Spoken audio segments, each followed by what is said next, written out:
Good morning বন্ধুরা, আবার একটা নতুন দিনের শুরুতে আমি একটা নতুন ব্লগ নিয়ে আপনাদের সামনে হাজির হয়ে গেছি। আজকে হলো 5 সেপ্টেম্বর, টিচার্স ডে। আজকের দিনটা খুবই গুরুত্বপূর্ণ, কারণ টিচারদের অবশ্যই সারা বছর সম্মানের জায়গা আছে, তবুও আজকের একটা বিশেষ দিনে সব স্টুডেন্টরা টিচার্সদের পালন করে থাকে। আমরাও ছোটোবেলায় করেছি, এখন আমার মেয়েরা করছে। তা আজকে 5 সেপ্টেম্বরে মেয়ে ছুটি থাকার কথা, তবুও ওর প্রাইভেট টিউটাররা পড়াচ্ছে, তার কারণও এই 9 তারিখ, সেপ্টেম্বরের 9 তারিখ থেকে ওর যেহেতু হাফ ইয়ারলি পরীক্ষা শুরু, ওই জন্য টিচার বলেছে যেতে। যাই হোক, ও টিচারের জন্য গিফট নিয়ে পড়তে চলে গেছে।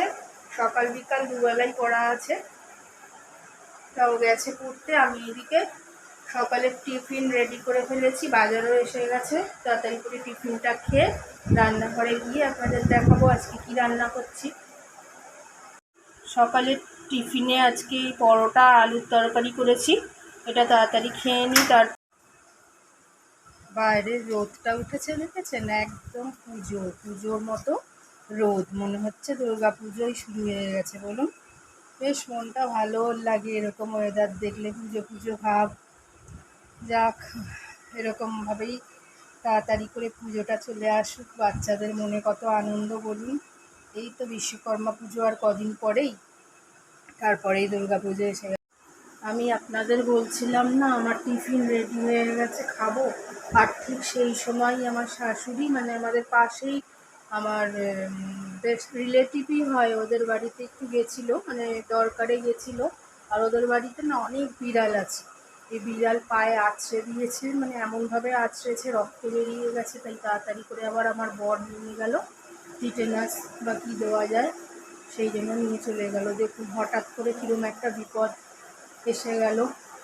সবাই তো কোনো সময় আশা করে না যে কী কখন হয়, বলা যায় না বলুন। সুস্থ মানুষ গেল আর এলো এইরকম অবস্থায়। যাই হোক, নিয়ে গেছে, এখন টিটেনাসটা দিয়ে দিলে ভালো হয়ে যাবে। আমি এদিকে দেখি, রান্নাঘরে যাই, গিয়ে রান্নাটা স্টার্ট করতে হবে। অনেকটা তো বেলা হয়ে গেছে, 12টা বেজে গেছে। এই যে রান্নাঘরে এসে গেছি।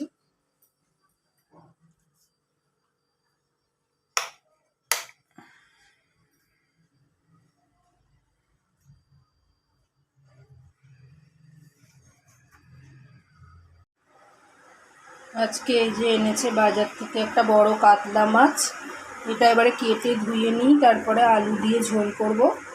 আর বাটা মাছও একটু আছে, ওটাও দেখি ঝাল ঠাল করে ফেলবো, তাহলে তাড়াতাড়ি করে রান্নাটা স্টার্ট করে ফেলি। মাছ কেটে ধুয়ে নুন হলুদ মাখিয়ে নিয়েছি, এবারে তাড়াতাড়ি ঝোলটা করে ফেলবো। আলু কেটে মশলাগুলো রেডি করে তারপরে ঝোলটা বসিয়ে দেবো। মাছটা এই যে কেটে ধুয়ে নুন হলুদ মাখিয়ে রেখেছি, এবারে তাড়াতাড়ি করে আলু কেটে মশলাগুলো রেডি করে ঝোলটা বসিয়ে দিই। মাছগুলো দেখুন ভালো করে ভেজে রেখেছি। এদিকে ঝোলটাও আমার রেডি হয়ে এসছে, মানে ঝোলটা ফুটে উঠলেই মাছগুলো ছেড়ে ঢাকা দিয়ে দেবো। আলুগুলো একটু সিদ্ধ হলে নামিয়ে নেব। মাছের ঝোলটায় আমি যেহেতু জ্যান্ত মাছ, ওই জন্য আদা কাঁচা লঙ্কা পেস্ট করে নিয়েছিলাম। আর জিরে গুঁড়োটা ঘরেই রেডি করা, মানে গোটা জিরেকে আমি শুকনো কড়াইতে তেলে নিয়ে মিক্সিতে গুঁড়ো করে নিয়েছি। আর এই কটাই মশলা দিয়েছি আমি, আদা কাঁচা লঙ্কা পেস্ট আর ওই জিরে গুঁড়োটা আর হলুদ নুন যা দেওয়ার। জ্যান্ত মাছের ঝোলে এইটা দিলেই বেশ ভালো টেস্ট আসে। যাই হোক, ঝোলটা ফুটে উঠলে মাছটা ছেড়ে দিলেই আমার রান্নাটা কমপ্লিট হয়ে যাবে। তারপর আমি রান্নাঘরটা গুছিয়ে বাসনগুলো মেজে স্নান করতে চলে যাব।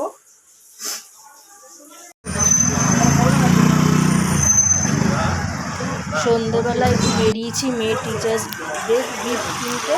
এই দোকানে খুঁজলাম নানা রকম জিনিস, একটু টাইম লেগে গেল। লাস্টে একটা ভালো দেখে পেনের সেট নিয়েছি, এবারে বাড়ির দিকে যাব।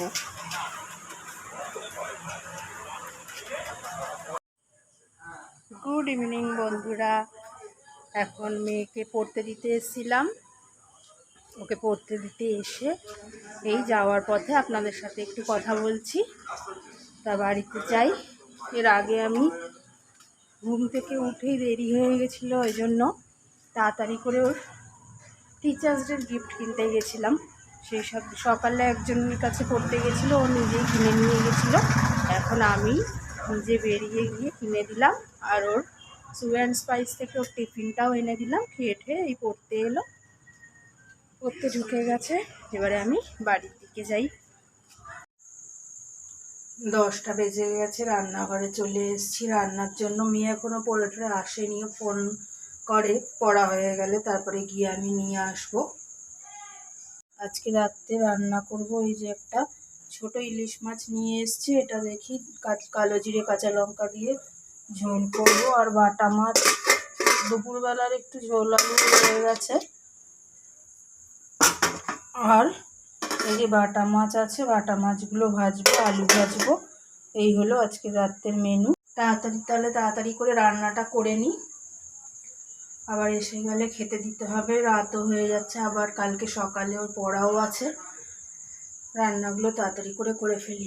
আজকের মতো ব্লগটা তাহলে এখানেই শেষ করলাম। কালকে আবার একটা নতুন ব্লগ নিয়ে আপনাদের সামনে দেখা হবে। Good night, tata. সবাই সুস্থ থাকবেন, ভালো থাকবেন।